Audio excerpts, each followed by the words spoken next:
Hello and welcome. Tonight, the Nigerian military has no plan to truncate the nation's democracy, and that's coming from the Chief of Army Staff, Lieutenant General Taoreed Lagbaja, while addressing military officers in the nation's capital. Former President Goodluck Jonathan and his Ghanaian counterpart John Mahama seek transparent leadership for Africa. Both men were speaking at the lecture to mark former President Olusegun Obasanjo's 87th birthday. And power outage disrupts legislative proceedings at the Senate as bill to amend the MASA Act passes second reading. On business news tonight, world's largest cryptocurrency platform set to discontinue all Naira services in Nigeria amid clampdown by federal government on the exchange. On sports news tonight, Ofyong Eden becomes the first athlete to earn Team Nigeria a medal at the 13th African Games in Ghana. From Abuja, the nation's capital, 4,412 new lawyers admitted into the legal profession as chairman body of benches, retired Justice Mary Odili, urges lawyers to always uphold the ethics of the profession. And in international news from London, a UN team has concluded there are reasonable grounds to believe that sexual violence, including rape, was committed during the Hamas attacks in Israel on the 7th of October.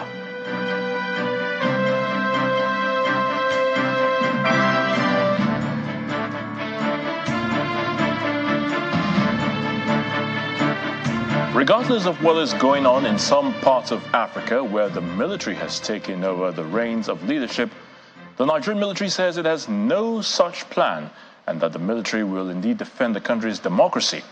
That assurance is coming from the Chief of Army Staff, Lieutenant General Taoreed Lagbaja, speaking at a seminar on career planning and management organized by the Army headquarters.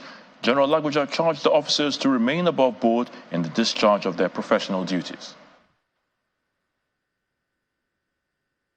From across different formations in the country, serving officers of the Nigerian Army converged on the Armed Forces Officers' Mess in Abuja for the 5th annual seminar on career planning and management.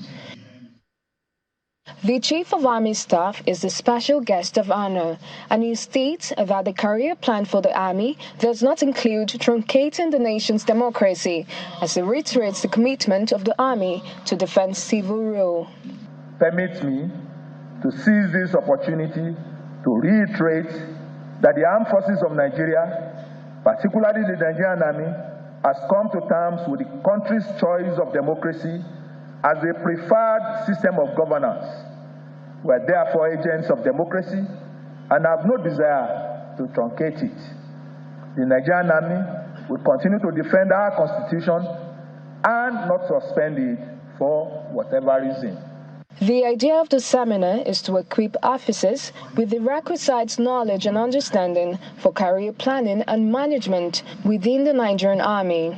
This seminar, which is an annual event, marks a significant milestone in our commitment to nurturing the professional growth and development of our esteemed officers. The Army Headquarters Department of Military Secretary organizes the seminar in support of its vital role in managing the careers of Nigerian Army officers. In a paper presentation, a former Chief of Army Staff harps on the need for officers to be role models despite operating in an unfavorable environment. The officers are cream de la creme of the Army. They are the bedrock of the Chief of Army Staff, appointed to positions and tasks to accomplish missions. It is the officers that command, control, and administer the Army at all levels, from the platoon, company, unit, brigade, division, and above. And it's only from among the officers that the service commanders are appointed. The 4-day seminar with the theme, Efficient Human Resource Management in the 21st Century, Imperatives for Sustaining a Professional Nigerian Army in a Joint Environment, is aimed at ensuring that officers remain abreast of their role in a contemporary complex environment. Meanwhile, former President Olusegun Obasanjo has advocated for a homegrown democratic structure as a panacea for Africa's leadership crisis. The two-time Nigerian leader made this remark while delivering his speech at a lecture to mark his 87th birthday at the Obasanjo Library in Ota, Ogun State. He said there is a democracy that is Africa in context, in history, and in practice. Most of the challenges will not go away on the continent. Also speaking at the event, former President Goodluck Jonathan and his Ghanaian counterpart John Mahama says all hope is not lost towards the entrenchment of democratic governance in the continent, despite recent military reincursion into politics in some African countries. It's the 87th birthday ceremony of the former president of Nigeria, Chief Olusegun Obasanjo, and the Olusegun Obasanjo Presidential Library. Venue of the event has filled to capacity as eminent personalities from across the nation and continent join him to celebrate this milestone. Another Nigeria's former president, Dr. Goodluck Jonathan, his counterparts from Ghana, Mr. John Mahama, governors of Ogun and Bayelsa states, former governors, Bishop Matthew Kuka, religious leaders, family and friends are also a part of the gathering. Speaking to the theme of the birthday lecture, former President Dr. Jonathan and his Ghanaian counterpart, Mr. Mahama, advocate a renewed and transparent leadership devoid of the winner-takes-it-all mentality. Democracy may appear to be under threat or receding in Africa, especially with the resurgence of military rule in some countries. But we should not give up hope. The truth is that we have made some progress on the continent. We appreciate leaders like Obasanjo for their continuous efforts in strengthening democracy in Africa. At any given moment in the life of a nation, strong and defiant leadership was needed in the pre-colonial struggle for African liberation and independence, not a leadership of humility. At the time we were fighting for the independence of our nations, we needed strong, defiant leadership. So a humble leader would not have done, a weak leader would not have done. Former President Obasanjo, while appreciating dignitaries for their love and prayers, reiterates his call for a homegrown democracy for the African continent. I believe that when we are able to have democracy that is African in content, sufficiently African in content, in culture, and in history, and in practice, the sort of thing that happened in Plateau State recently will not happen. To many who were present at the occasion, Chief Obasanjo has continued to remain a leading light in the political development of the continent. Baba has become a world-respected democratic leader, a detribalized Nigerian, a Pan-African whose passion and vision is for Africa that is being led by quality leadership for the desired economic development. At 87, former President Obasanjo has not hidden his Pan-African outlook as he continues to be an advocate of good governance, corruption eradication, and the protection of human rights. Just before we go to our next story, I'd just like to inform our viewers that the Presidential Library of the Olusegun Obasanjo Library is situated actually in Abeokuta of Ogun State and not in Ota. A bill to amend the Nigerian Maritime Administration and Safety Agency Act has scaled second reading in the upper legislative chamber, the Senate. Now, the bill sponsored by Senator Wasiu Eshilokun, representing Lagos Central, was passed after a brief debate by the lawmakers. The passage came shortly after a delay in the plenary session due to an unprecedented power outage in the chamber for nearly 30 minutes. Our National Assembly correspondent, Gloria Omizuki, reports. It It was total blackout in the upper chamber on the first legislative day of the week. This unusual situation compelled lawmakers to temporarily stay away from the chamber.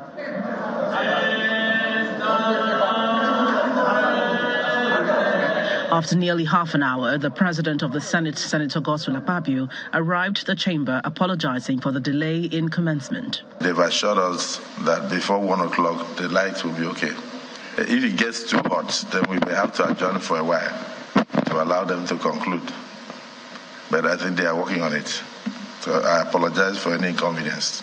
Turning attention to their legislative duties, a lawmaker moved a motion for the consideration of a bill for an act to repeal the Nigerian Maritime Administration and Safety Agency Act 2007. The Nigerian Maritime Administration and Safety Agency Act of 2007 has been in operation since 2007. In these 16 years, operation lapses and statutory lacunas have been observed. The debate on the general principles of the bill raised several issues, including a concern that the amendment could lead to duplication of functions. Have you looked at the two acts? The functions of the Navy vis-a-vis the functions of the Nigerian Port Authority? In fact, there is no overlapping functions between the two. While the territorial integrity of Nigeria will be secured, all these functions, they are not new to NIMASA. That is why NIMASA is called Nigerian Maritime Safety and Security Agency. Lawmakers also debated a bill for an act to amend the National Assembly Library Trust Fund Act 2022 to alter the name to National Assembly Library and Resource Center. The National Institute of Legislative and Democratic Studies that we have needs, and this particular Library and Resource Center, the two agencies that we have within the National Assembly doing functions that are complementary to each other. We need to also look for efficiency. Let's have the Library and Resource Center, and thereafter we look at their functionalities thereafter, and then we see whether they need to come together as one. So those who are in support of the motion that this bill be now read a second time, say aye. Aye. Those against say nay. The ayes have it. For the first time in a while, plenary concludes in about 2 hours with a promise to investigate the power outage. From the National Assembly, Gloria Umezuke, Channels Television News. In part two after the break, National Working Committee of the People's Democratic Party, the PDP, meets party stakeholders from Ondo State ahead of the primary election to pick the party's flag bearer for the November governorship election. Please stay with us.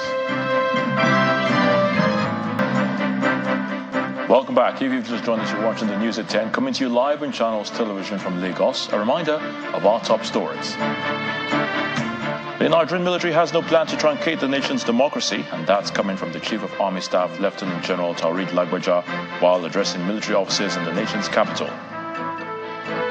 Former President Goodluck Jonathan and his Ghanaian counterpart, John Mahama, seek transparent leadership for Africa. Both men were speaking at the lecture to mark former President Olusegun Obasanjo's 87th birthday. A power outage disrupts legislative proceedings at the Senate as bill to amend the Mass Act passes second reading.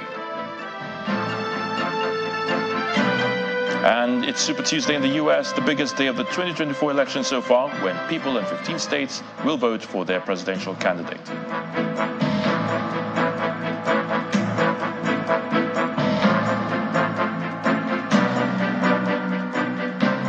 From the Green Chamber, the Minister of Agriculture and Food Security, Mr. Abubakar Kyari, says as part of plans to boost food production, rice farmers will be incentivized beginning next week.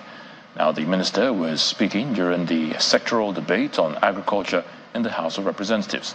The Controller General of the Nigeria Customs, Mr. Adewale Adeni, on his part says 120 trucks have so far been seized for smuggling food out of the country. Our correspondent, Terry Kumi, reports. It's the third in the series of sectoral debates by the House of Representatives. Food security is the focus this time, as the House receives the Ministers of Agriculture and Food Security, the Comptroller General of Customs, as well as departments and agencies under the Ministry of Agriculture. Our collective effort must focus on addressing both demand and supply factors along with the persistent challenge of food price inflation. We are going to have a conversation that will be championed by you, where you will express yourself on the questions coming from the constituents, which the people in charge of this sector will be given opportunity to address. The high cost of foodstuff is the concern here, and the minister outlines some of the efforts to improve the situation. Today, I am not too sure if we have 5,000 tractors fully working in Nigeria. We need over 72,000 with what we have in terms of arable land space.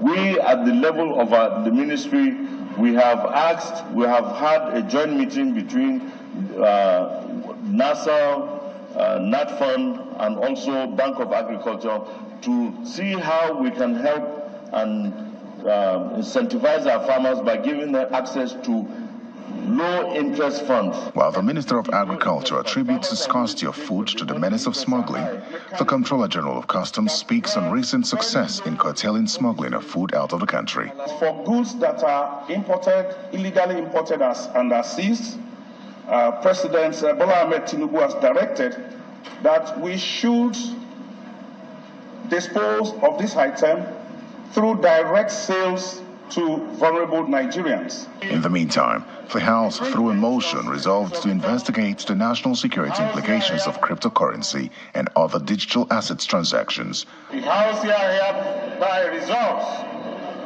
mandate the House Committee on National Security and Intelligence to 1. Investigate the current status of the gateway platforms and how they truly or not connected with many security challenges in the country.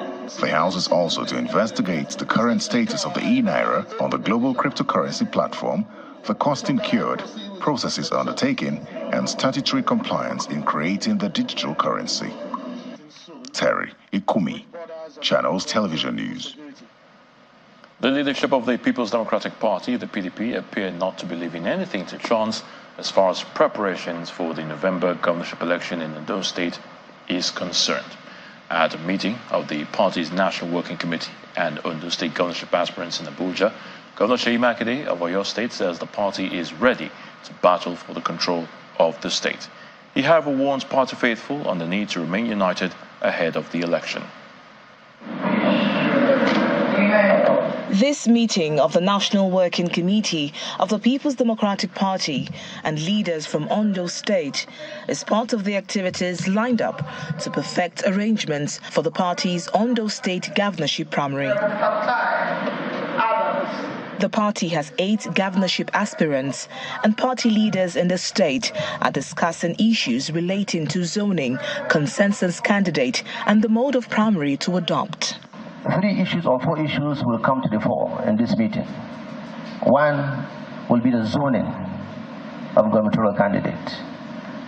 We have a lot of experience from Edo, and we believe that experience will carry us to Ondo. I heard that there are going to be so many candidates, and at the end of the day, only one candidate will emerge. Before going into the discussion, party leaders provide some advice for the PDP Ondo State aspirants and the leadership of the party. If in the past, 4 years ago, we had that division within us that allowed the seats to slip away from us, at this time we are united, and we will stay united all the way to the election. Deliberations on the agenda for this meeting is not to be discussed in the full glare of cameras as the meeting goes into a closed session. At the end of the meeting, the PDP National Publicity Secretary briefed journalists on the outcome.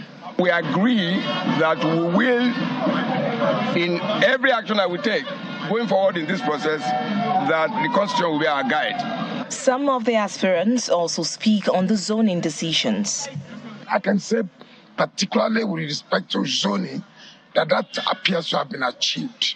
That the next governor or governorship candidates of the PDP will come from the South Senatorial District of the state.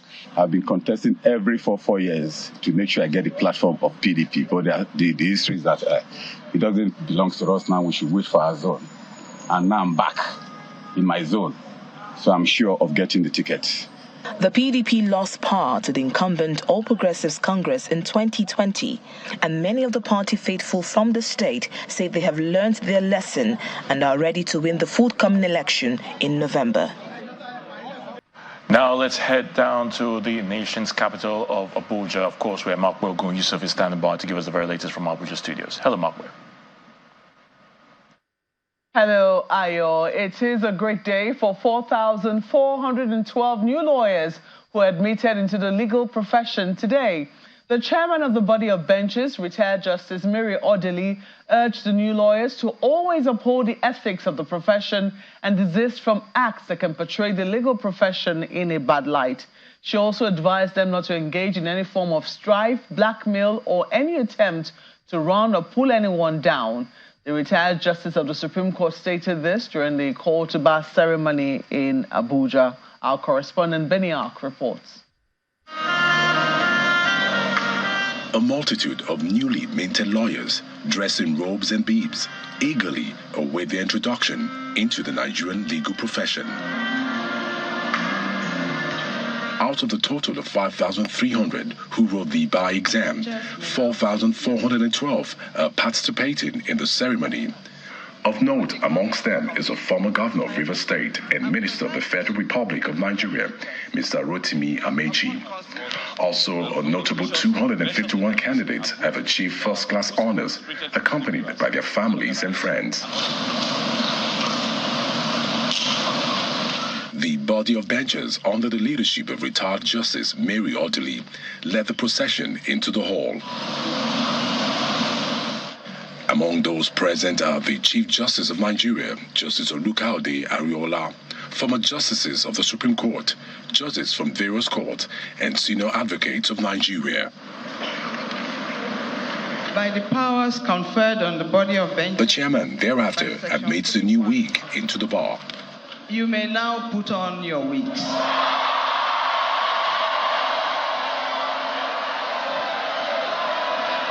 She charges the new lawyers to uphold the tenets of the profession. I therefore implore you, as learned friends, to demonstrate the highest level of professional ethics and decorum wherever you find yourself, and steadfastly preserve the honor and dignity of the profession. Earlier, the Director General of the Nigerian Law School, Professor Isa Chiroma, announced that the new lawyers have passed the November 2023 bar final examination after completing the training required by the Legal Education Act. Let me now, on behalf of the Council of Legal Education, management, staff, and students of the Nigerian Law School, invite you all to share in the success and joy of these candidates we are here celebrating today. No doubt, the new learning skills, knowledge acquired and expressed by our soon-to-become new wigs bring great joy to the entire Nigerian Law School community. I wish to assure all of you that we shall remain the gatekeepers of our noble profession. As teachers and administrators, we will continue to uphold the standards and integrity of the bar. This is the first day of the 3-day ceremony, which will see more new wigs admitted into the legal profession. Benny Ark, Channels Television News. Staying with matters of law now, the Inspector General of Police has filed a 3-count terrorism charge against 2 suspected terrorists, Jude Iheme and Chika Madukwe, who allegedly kidnapped and killed the traditional ruler of Amanze Obowo Autonomous Community of Imo State, Eze Basil Njoku, on December 17, 2022, after collecting a ransom of 4 million naira from his family. In the charge, Iheme and Madukwe, alongside others said to be at large, were said to have conspired to commit felony to wit, act of terrorism contrary to Section 26 of the Terrorism Prevention and Prohibition Act 2022. The IGP also accused them of failing to volunteer information at their disposal to security agencies, which could have led to the apprehension of other kidnappers contrary to Section 16 of the same Terrorism Act.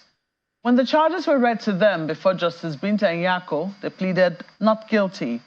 A senior advocate of Nigeria, Simon Law, who led the prosecution for the Inspector General of Police, told the court that the police has amended the charges following the arrest of more suspects by operatives. They requested for a date for the other suspects to be brought to court to take their plea in the amended charges. Justice Binta Nyako granted the request and fixed March 12th for fresh arraignment.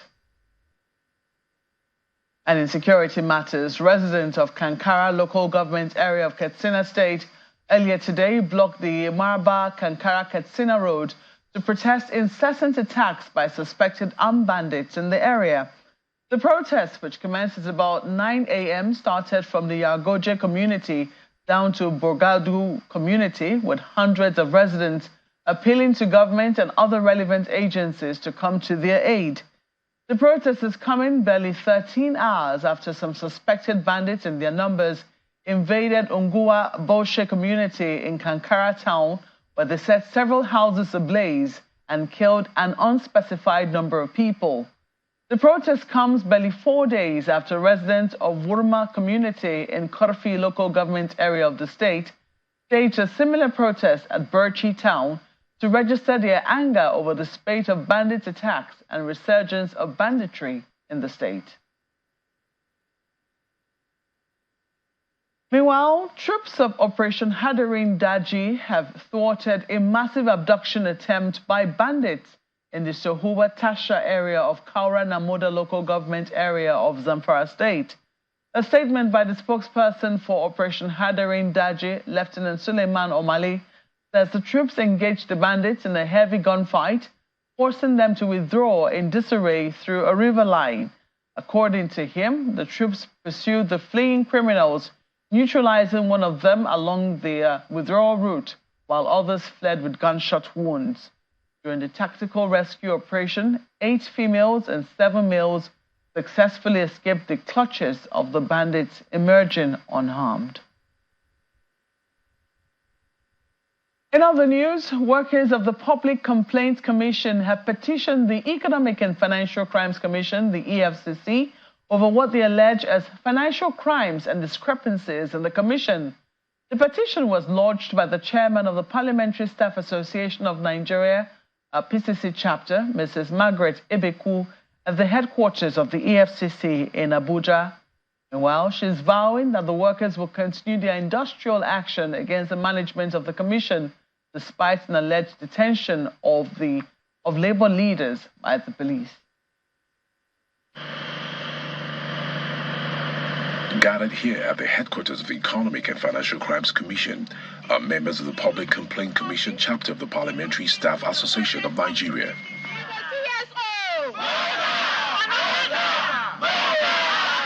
They are petitioning the Commission over alleged maltreatment and mismanagement of funds by the management of the Commission. We are here today because the staff of the Commission are receiving salaries on percentages, while at the same time, PCC is executing contracts, buying tickets to airports where there are no airports, receiving DTS for trips not made, giving contracts to family members. As we speak, over ₦1 billion contracts have gone to family members. And we also know that there are contracts that have not been executed that have been paid for. Meanwhile, the staff are earning percentage salary. And for 3 weeks, we have been asking the management to come to the negotiation table. Instead, they keep running around. The latest is that they have taken us to the police station. After submitting the petition, the joint union leaders were invited by the FCT Criminal Investigation and Intelligence Department following a criminal case lodged against the labor leaders. 24 hours later, the Parliamentary Staff Association of Nigeria provides more update on the situation. The joint union leaders were invited to the police on Monday, 4th March 2024, and were detained by the Commissioner of Police FCT Command, Bernard Igwe C., at the instance of Chief Commissioner Abimbola Ayo Yusuf and Secretary to the Commission, Salamatu Jumai Mama. We want the whole world to know that the Commissioner of Police, Bernard Igwe, ordered the labor leaders to immediately open the gates and further threatened that if the gates of the Commission are not open immediately, he will force it open, which his men has already done that by breaking the locks at about 11:30 p.m. on Monday, 4th March 2024. Also, the Commissioner of Police, Bandit, threatened to implicate the labor leaders and charge them with assault, destruction of government properties, and prosecution if they fail to open the gate as ordered. Now, we are asking, what is the place of a police commissioner in the peaceful industrial dispute within the organization? The union is vowing to continue their protests at the commission until their demands are given attention. Benny Ark, Channels Television News. Still ahead on the news at 10, world's largest cryptocurrency platform set to discontinue all Naira services in Nigeria amid clampdown by the federal government on the exchange. That's on Business News. Please join us again.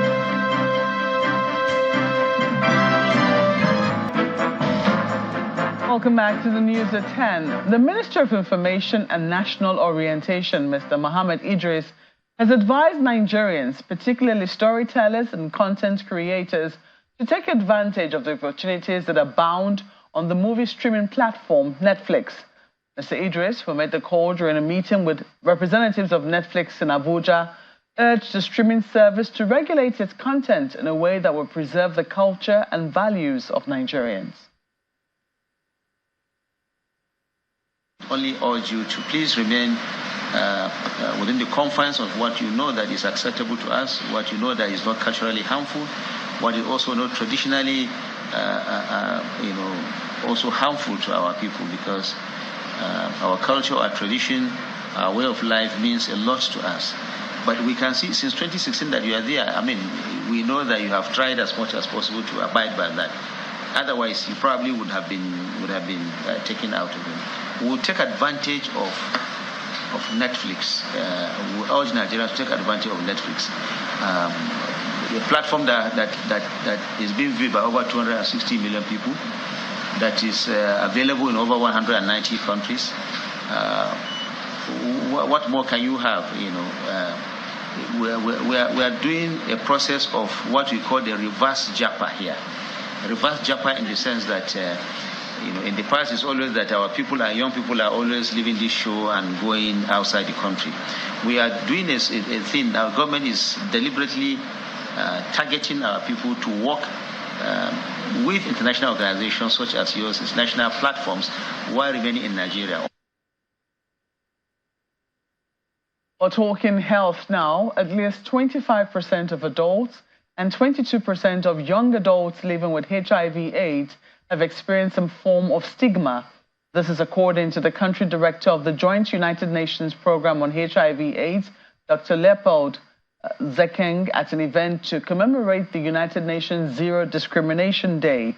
According to Dr. Zekeng, stigmatization does more harm to victims than the disease, and there's an urgent need to protect the rights and health of persons living with HIV/AIDS.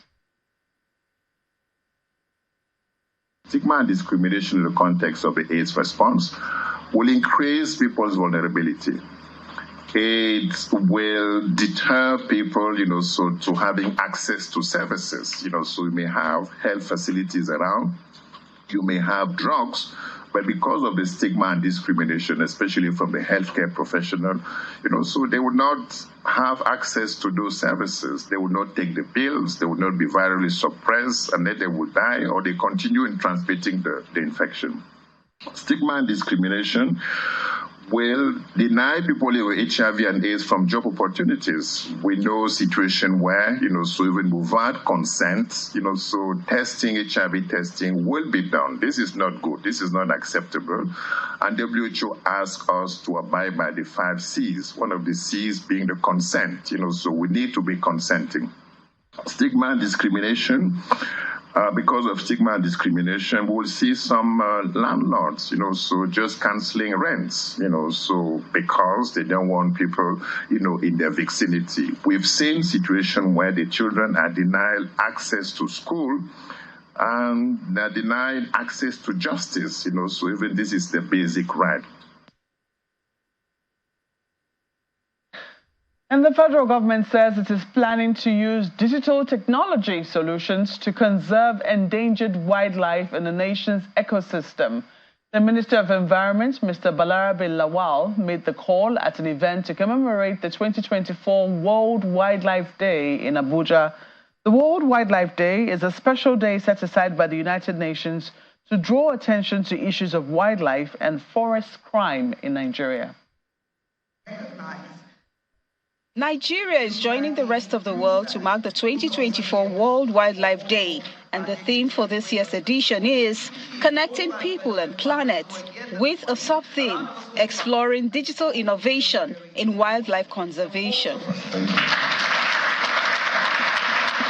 The idea for the celebration is to raise awareness on the importance of wildlife and forest conservation using technology to combat wildlife crime.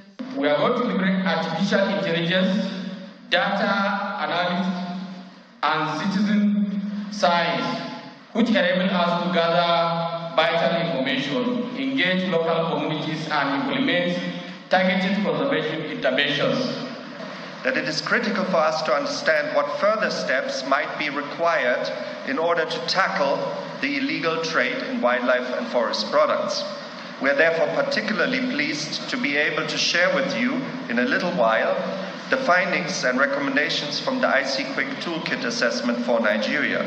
The event is holding amidst the wildlife trafficking of pangolin scales, amongst others, which were incinerated last year and earlier in the year. According to the International Consortium on Combating Wildlife Crime, 4 cardinal areas need to be strengthened to fight wildlife crime, and this includes legislation, prosecution, law enforcement, and judicial reforms. A full report containing the recommendations will be presented to the federal government in May 2024 by the International Consortium.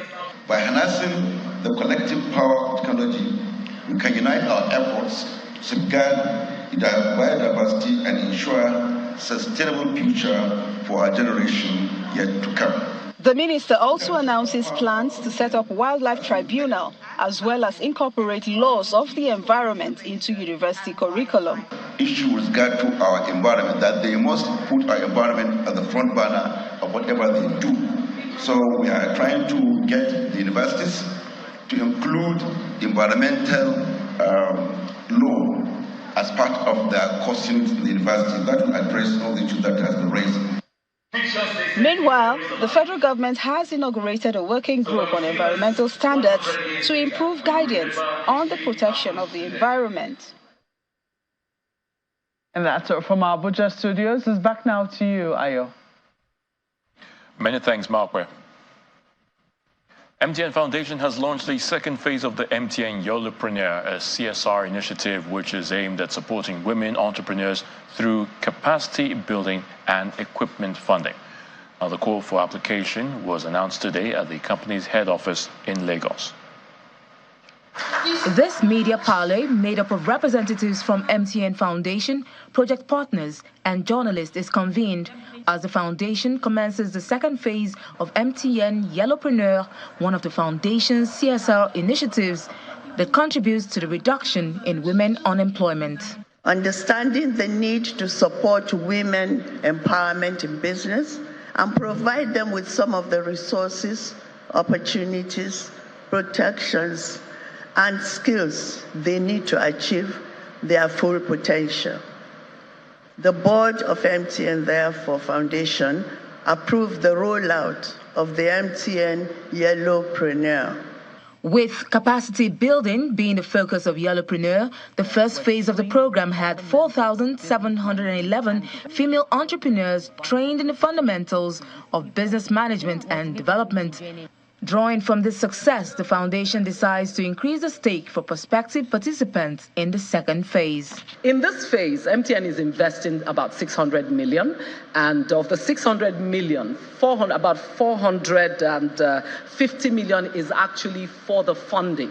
So that's what will go at 3 million naira each per entrepreneur at 150 women, and that gives you 450 million. And out of the 600 million, 112.5 million is what will be given back as, the grant to the women. MTN Foundation will execute the second phase of Yellowpreneur along with its implementation partners. Operations have become, running a business and the operations of running a business has become more difficult. And one thing we want to do is to show these women how to make it faster, easier, and cheaper for them to manage their business. When you invest in women, you accelerate progress not just for women, you accelerate progress for the nation. The application portal for the second phase of Yellowpreneur is open from the 5th of March and targets female entrepreneurs across the country who display passion and commitment to self-employment and run an existing business of at least 2 years. The focus is on businesses that source their raw materials locally. It's now time for some business news with Joke Rogers.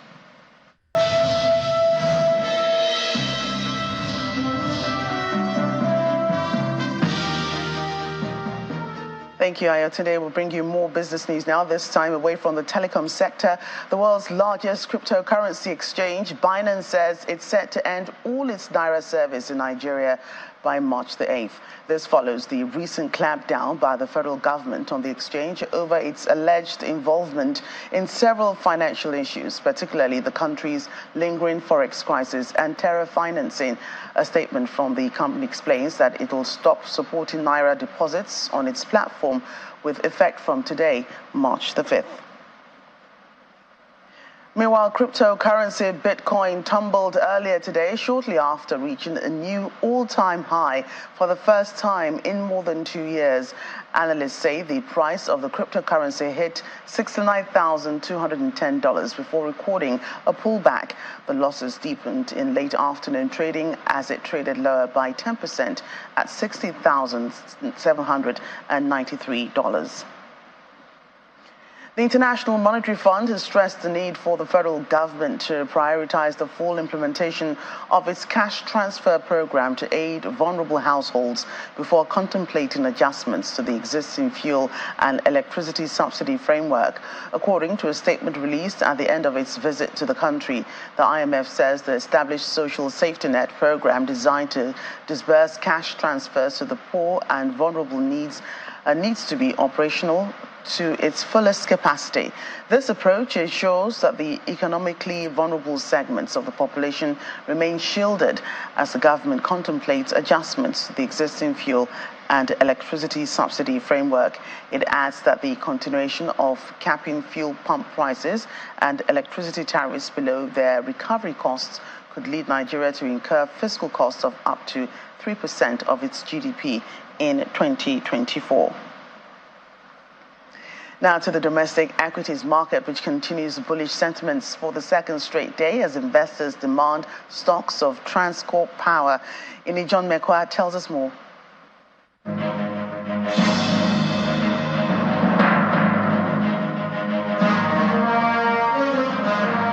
So much, okay? Well, it's still a positive day for the NGX. It closed in the green again today at 0.35%, and we're still holding on to 99,000, waiting for when we'll cross back to the 100 level right there for the all-share index. The market cap has surged. Remember, yesterday we had that listing from Transcorp Power that added to the market cap. So 56.08 trillion naira, the close of trade today. Now we have these figures to thank for this positive movement. FBN Holding gained 9.88%. GTCO also gained. Zenith also gained. So we have the figures to thank for the positive movement. Well, the UBA, Touch, and Accessco did not do a lot to bring that down. Of course, the sectors will reflect this, and we see the banking is up today. Consumer goods is, however, down. Cadbury lost there. Dangote Sugar has been in the news for high price and all of that, but Dangote Sugar actually lost today, so that's a major driver for this 0.84% for consumer goods, down right there. While for oil and gas, it remained unchanged, slightly up. That's why it's green unchanged. So in spite of the unchanged and the red, it's still the bull for the second trading day of the week. That's business news tonight. Ayotunde, back to you.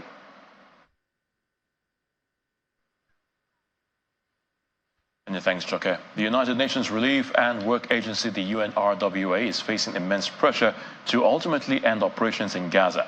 The UNRWA's Commissioner General, Philippe Lazzarini, disclosed this at the United Nations General Assembly in New York recently. Here's Simon Pusey with more international news in Around the World in 5. Good evening and welcome to the channel's studios here in London with your international news around the world in 5.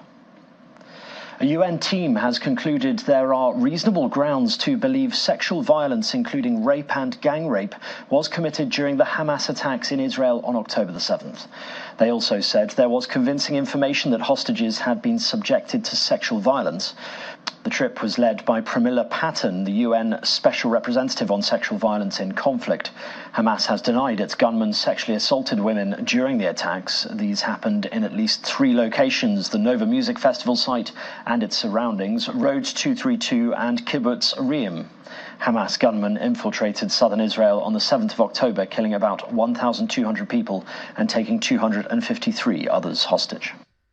We also found that there are reasonable grounds to believe that conflict-related sexual violence, including rape and gang rape, occurred during the 7th of October attacks in at least 3 locations, namely the Nova Music Festival site and its surroundings, Road 232 and Kibbutz Re'im.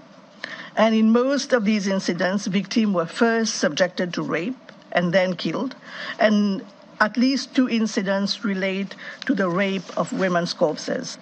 A Russian patrol ship has been damaged after being attacked by sea drones in the Black Sea. That's according to Ukrainian intelligence.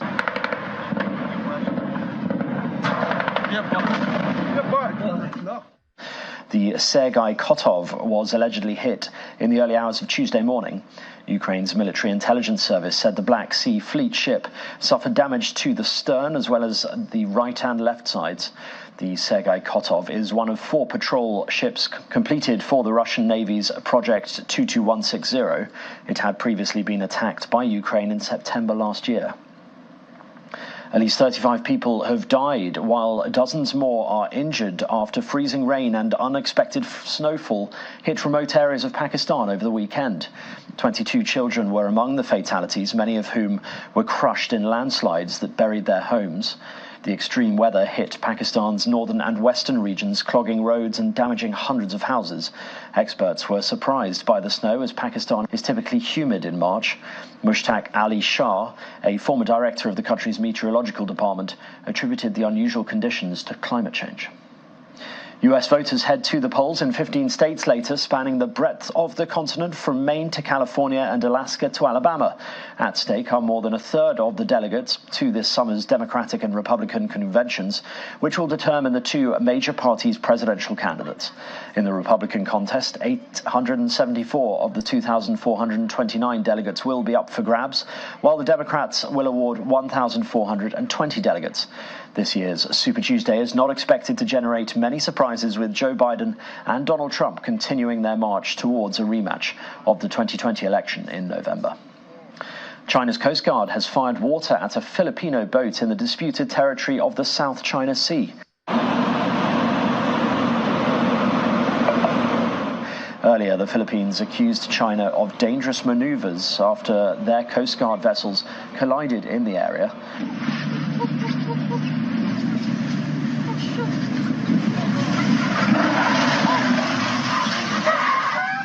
The Philippine Coast Guard said it was near the second Thomas Shoal, known in Chinese as the Ren Hai Jiao, when the incident occurred. 2 Chinese boats were also filmed firing water at the smaller vessel. In a post on Twitter, a Philippines official said its vessel suffered minor structural damage. Chinese state media reported that the China Coast Guard lawfully took measures against a Philippines vessel.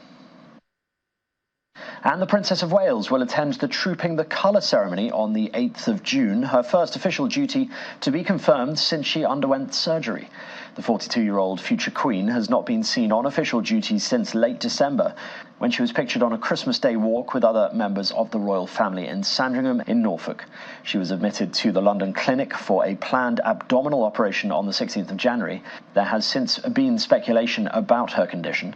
The palace has previously said the princess would not return to public duties until after Easter. And that's your international news around the world in 5. Now back to the channel's studios in Lagos.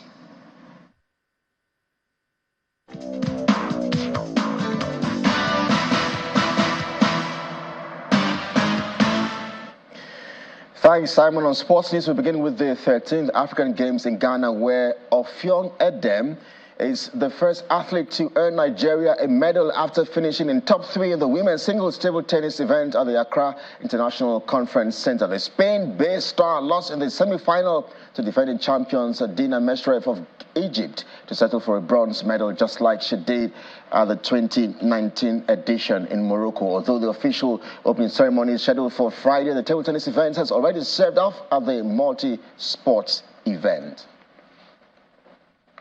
I feel super excited. I am so proud to be the first person to win a medal in this game. It's been tough, and I really put in my best.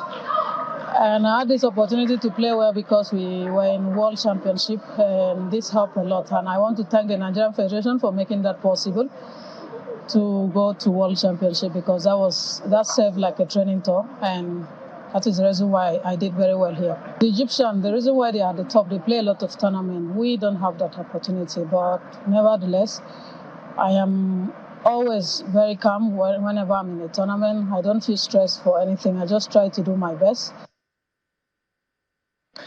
In the Champions League, Real Madrid coach Carlo Ancelotti has warned his players their last 16 tie against RB Leipzig is not over after taking a slim first leg advantage. The record 14-time winners scrapped a 1-0 win in Germany ahead of Wednesday's second leg tie at the Santiago Bernabeu.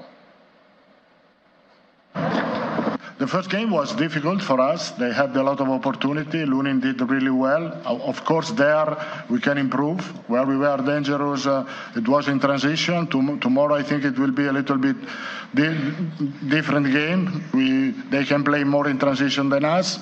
And so manage this. They are really dangerous in France. And so manage this defensively will be really important for tomorrow. And we stay with the Champions League as Pep Guardiola admits it is getting tougher to win the league as he targets a second consecutive treble with his all-conquering Manchester City team. The defending champions are unbeaten in 19 games in all competitions and take on Copenhagen in the second leg of their last 16 tie at the Etihad on Wednesday with a 3-1 first leg win.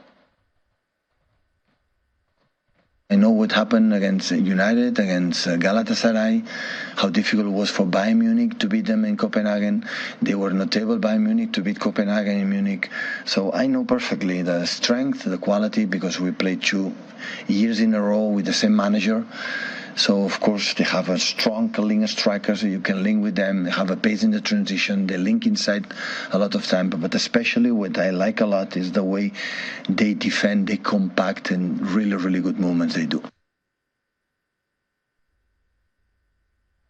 And away from the Champions League, the Court of Arbitration for Sports has reduced the 4-year doping ban imposed on Romania's former world number 1, Simona Halep, to 9 months, which have already been served. The 2-year-old was suspended for 4 years last September by the International Tennis Integrity Agency after 2 separate doping infractions the previous year. Now, however, after today's ruling, she is now free to resume her career immediately.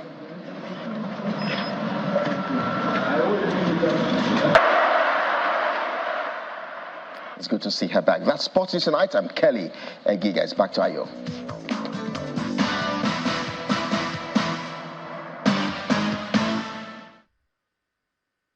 Many thanks, Kelly. And the main news again. The Chief of Army Staff, Lieutenant General Taoreed Lagbaja, today said there's no plan to truncate the nation's democracy, as reiterated the Army's resolve to defend civilian rule. Also today, former President Goodluck Jonathan and his Ghanaian counterpart John Mahama advocated for transparent leadership for Africa. Both men were speaking at a lecture to commemorate the 87th birthday of former President Chief Olusegun Obasanjo. And it's Super Tuesday in the United States, the biggest day of the 2024 election so far, when people in 15 states will vote for their presidential candidate.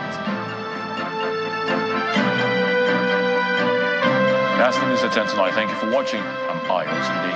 Have a good night and please stay safe.